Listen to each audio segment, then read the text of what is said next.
अस्सलामुअलैकुम। डिस्कवर पाकिस्तान के साथ मैं हूं आपकी मेज़बान ज़ोया अमीन और आप देख रहे हैं परदेस में देश। ओवरसीज़ पाकिस्तानियों की मसरूफियात, परदेस में देश के रंगों से भरपूर इवेंट्स आप देखते हैं हर हफ्ते इस प्रोग्राम में।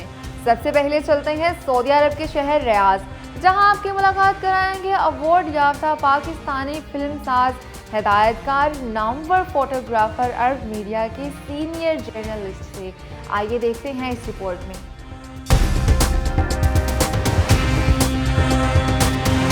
प्रदेश में देश के साथ सऊदी अरब के दारहुकुम रियाद से मैं हूं राना अज़ीम। आज हम आपको प्रदेश में अवार्ड याफ्ता फिल्म साज, प्रोड्यूसर, डायरेक्टर और मिडिल ईस्ट के जर्नलिस्ट के साथ मुलाकात करवाएंगे, जिनका नाम है गुफ़ार अहमद ख़ान।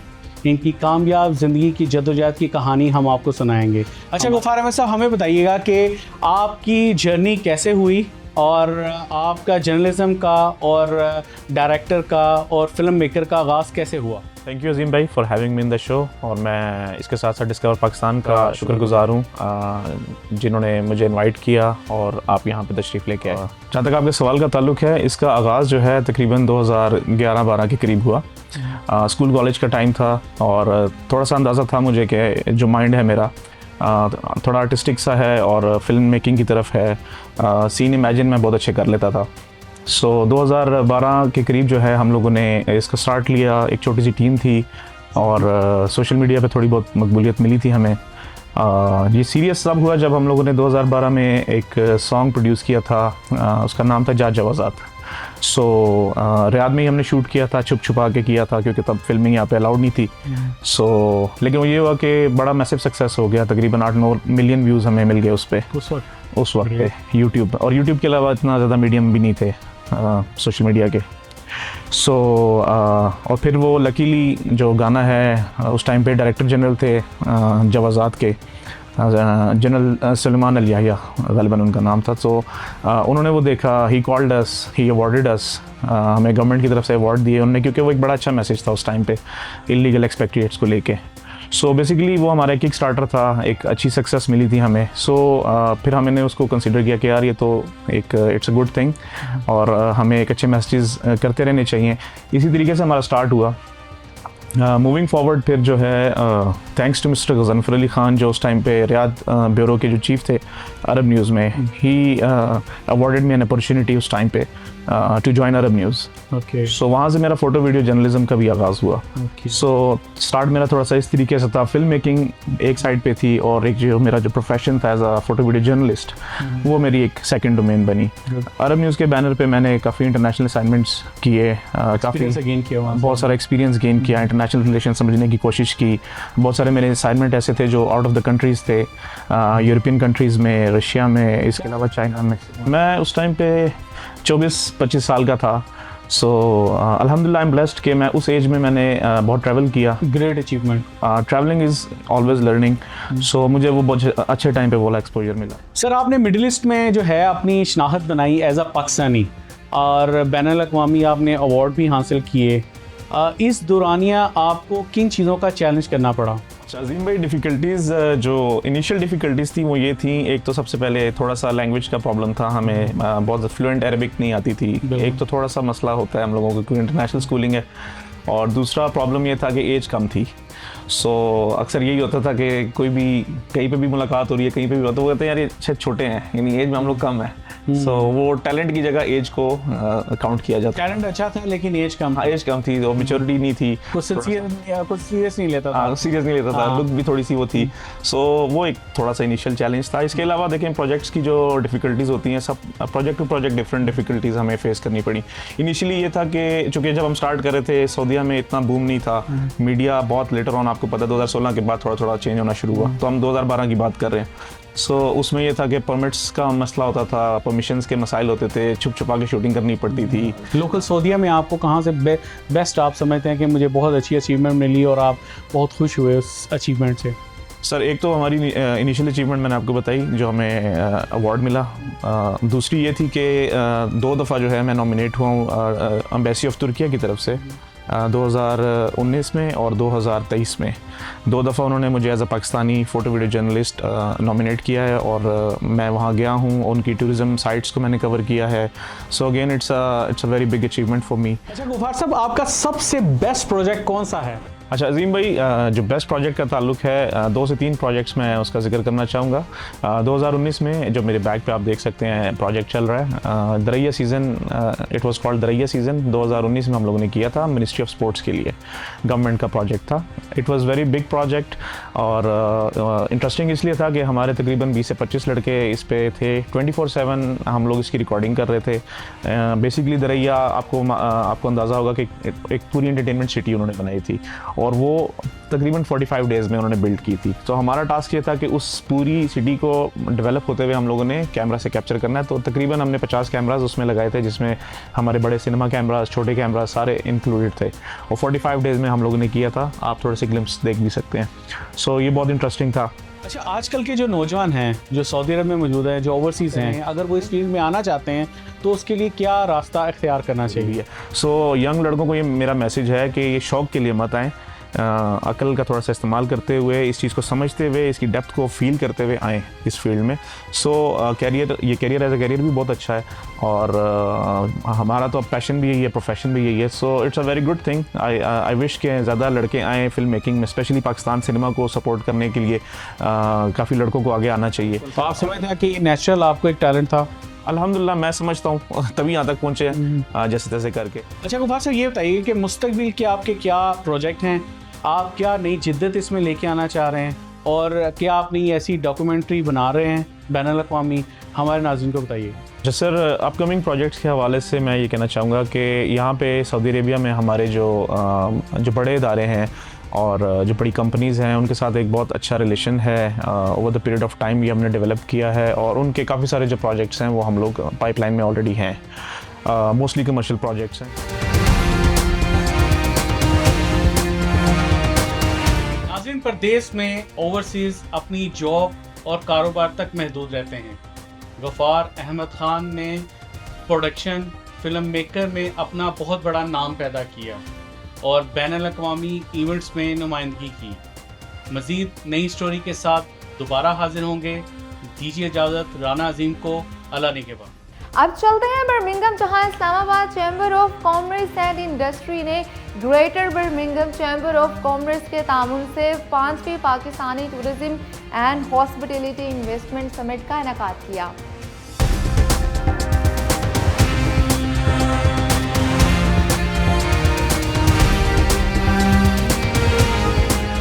जी बिल्कुल, इस वक्त मैं बर्मिंघम में मौजूद हूँ और आज यहाँ पर पाकिस्तान की 5th hospitality and tourism summit जो है वो होने जा रहा है और जिसका मकसद ये है कि पाकिस्तान का जो पोटेंशल है, पाकिस्तान के अंदर जो छुपे ख़जाने हैं या जो इन्वेस्टमेंट के एक पोशीदा वहाँ पे मौक़े हैं ओवरसीज़ पाकिस्तानियों के लिए, उनको उजागर किया जाए और यहाँ पर रहने वाले ओवरसीज़ पाकिस्तानियों को मुख्तलिफ़ जो इन्वेस्टमेंट की ऑप्शंस हैं या जो एक पाकिस्तान की जो रियल टूरिज़म और सियाहत है उससे हवाले से आगाह किया जाए। तो इस हवाले से पाकिस्तान से मुख्तलिफ़ डेलीगेट्स यहाँ पर तशरीफ़ लाए हुए हैं जो यहाँ के ओवरसीज़ पाकिस्तानियों को गाए बगाए अपने डेस्क के ऊपर जो है वो उनको गाइड कर रहे हैं और पाकिस्तान की टूरिज़म, पाकिस्तान की जो प्रॉपर्टी और पाकिस्तान की इन्वेस्टमेंट के जो मुख्तलिफ़ मौक़े हैं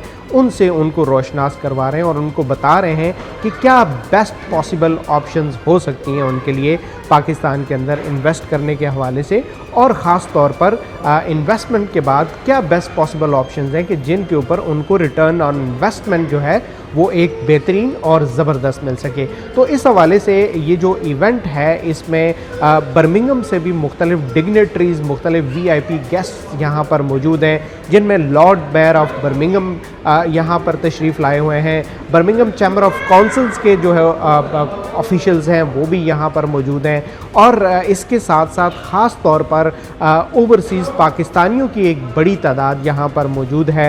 आइए अंदर चलते हैं और हम मुख्तलिफ लोगों से बात करते हैं कि ये पाकिस्तान की जो tourism and hospitality investment summit है वो इसको किस तरीके से देख रहे हैं, और किस तरीके से ये ख़ास तौर पर हमारे सुनने वाले नाजरीन के लिए भी फ़ायदेमंद हो सकती है। तो आइए मेरे साथ।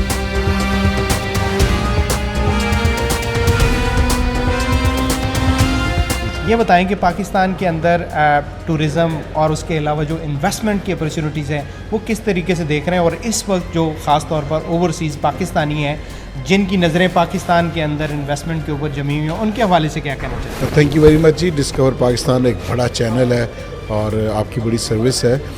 हम इस वक्त मौजूद हैं जी बर्मिंघम में, और बर्मिंघम में आपको पता है कि 4 लाख से ज़्यादा 5 लाख से ज़्यादा पाकिस्तानी यहाँ पर डायस्पोरा मौजूद है, जिनकी ख्वाहिश ये होती है कि वो पाकिस्तान में अपना घर ज़रूर बनाए या पैसिव इनकम के लिए वहाँ कुछ कमर्शियल प्रॉपर्टी बाय करें।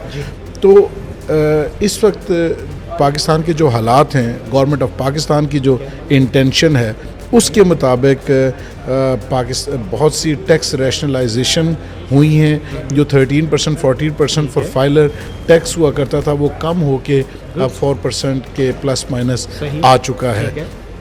तो ये है दूसरा, पाकिस्तान में इस वक्त 250 मिलियन से ज़्यादा पॉपुलेशन है और 2.5 से 3% के हिसाब से ग्रोथ है। तो उस तनाजुर में भी अगर हम देखें तो पाकिस्तान में housing demand more than 20 million housing units की है, और इसमें हर साल 15 लाख से करीब तकरीबन मज़ीद डिमांड जो है वो क्रिएट हो रही है।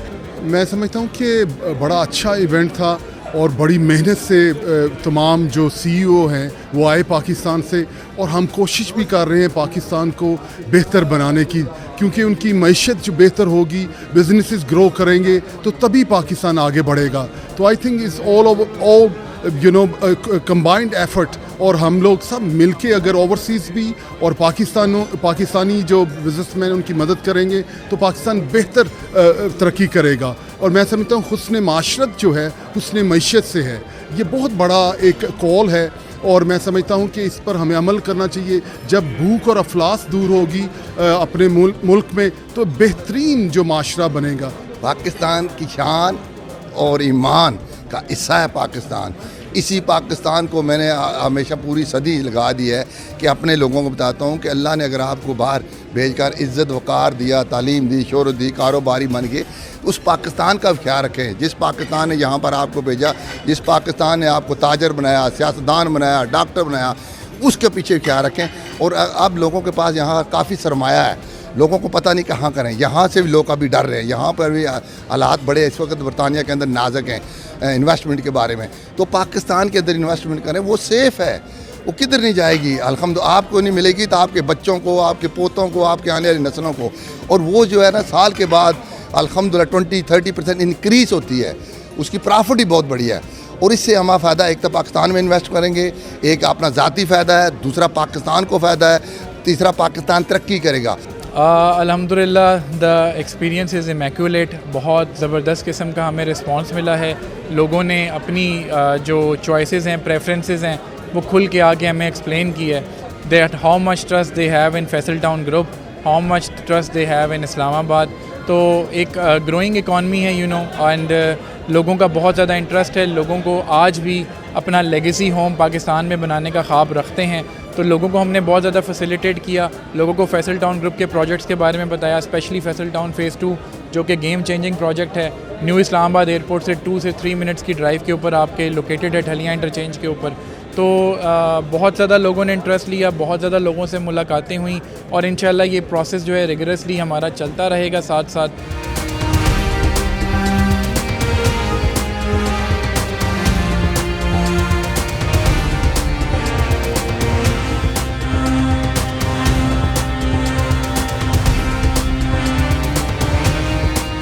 आखिर में आपको लेकर चलते हैं तुर्किया के शहर इस्तांबुल, जहां की मदीनियत यूनिवर्सिटी में तलबा के एजाज़ में खूबसूरत तकरीब तकसीम इनामात का इनेकाद किया गया।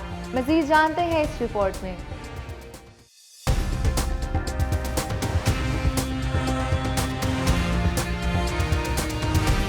तुर्की भर में पाकिस्तानी तलबा और तालबात की एक बड़ी तादाद ज़ेर तालीम है मुख्तलिफ़ दरसगाहों में, यूनिवर्सिटीज़ में, कॉलेजेस में।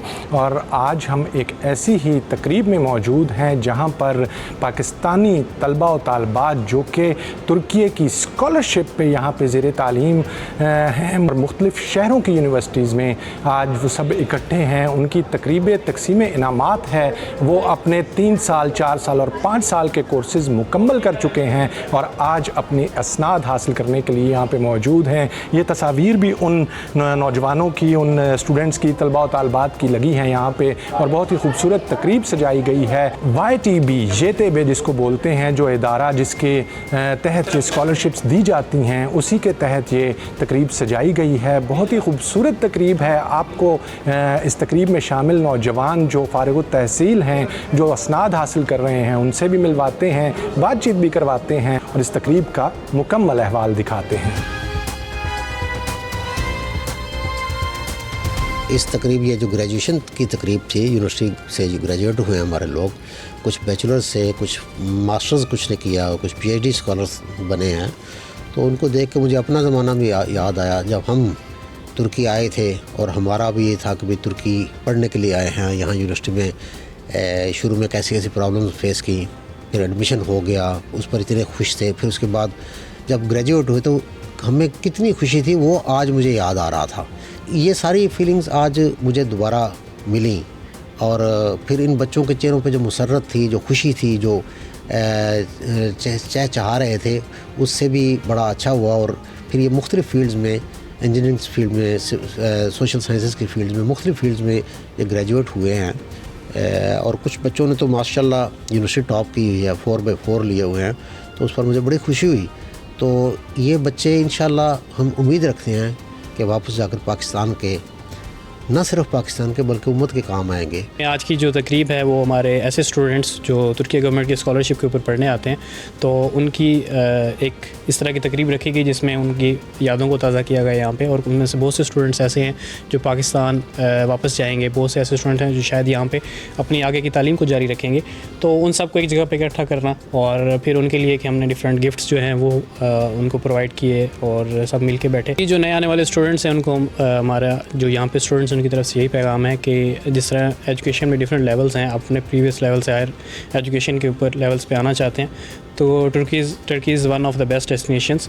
यहाँ पे आप सिर्फ डिग्री नहीं ले रहे होंगे, यहाँ पे आपको तालीमी माहौल मिलेगा, इंटरनेशनल ऑर्गेनाइजेशंस मिलेंगी, इस्तांबुल जैसा खूबसूरत शहर मिलेगा। जब मैं यहाँ टर्की आया अपनी तालीम मुकम्मल करने के लिए, तो पहला साल जिस साल हमने टर्किश लैंग्वेज सीखी, एक बहुत ही मुश्किल वक्त था हमारे लिए, बट आहिस्ता आहिस्ता चीज़ों को समझते गए कि चीज़ें कैसे होती हैं। लैंग्वेज सीखने के बाद आप अपनी लैंग्वेज को इम्प्रूव करते हैं, उसके बाद कल्चर को अडॉप्ट करते हैं, फिर एजुकेशन की तरफ जाते हैं। तो 2 साल की जर्नी मुश्किल थी बट अल्हम्दुलिल्लाह पाए तकमील तक पहुँची। मेरा इधर असल आने का मकसद मेरी अपनी ग्रेजुएशन है वो इंशाल्लाह नेक्स्ट ईयर होगी। मैं अपने दोस्तों को सेलिब्रेट करने आज आई हूँ और मुझे बहुत खुशी है, मैं बहुत प्राउड फील कर रही हूँ अपने दोस्तों पे, क्योंकि मुझे पता है कि अपने घर से दूर आना कितना मुश्किल होता है और यहाँ पर आके अपनी एजुकेशन कंटिन्यू करना, वो भी किसी और लैंग्वेज में, और उसको फिर कंप्लीट करना एक बहुत बड़ी अचीवमेंट है। And I feel so proud of my friends and I hope one day I would be standing here as well इंशाल्लाह नेक्स्ट ईयर। टर्की आएँ लेकिन अपना गोल ना भूलें कि आप यहाँ पर आ रहे हो अपनी पढ़ाई के लिए आ रहे हो, क्योंकि अक्सर बच्चे यहाँ पर आते हैं तो वो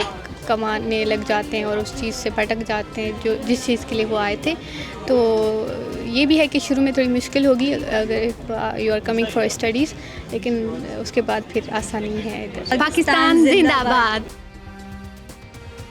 इस ख़ास दिन पर आपने देखा कि तलबा और तालबात कितने खुश थे, पुरमुसर्रत थे, जगमगा रहे थे। और क्यों ना हो, क्योंकि ये दिन दियारे गैर में और भी अहमियत का हामिल है जब उनको एक ऐसी ज़ुबान में डिग्री हासिल हो रही है जो जिससे वो ना आशना थे, जो उनके लिए नई थी, लेकिन आज वो इस ज़ुबान से भी आशना हैं और अपनी डिग्री, अपना कोर्स भी मुकम्मल कर चुके हैं।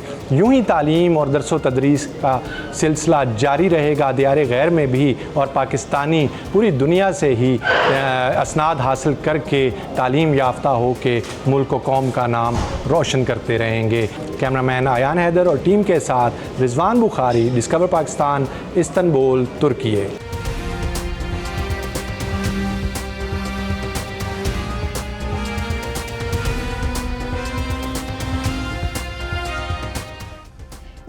नाज़रीन, आपको दुनिया के मुख्तलिफ ममालिक में ओवरसीज़ पाकिस्तानियों से मिलकर कैसा लगा? आइंदा हफ्ते आपको सैर कराएंगे कुछ नए ममालिक की। अपनी मेज़बान ज़ोया मीन को दीजिए इजाज़त। देखते रहिए डिस्कवर पाकिस्तान।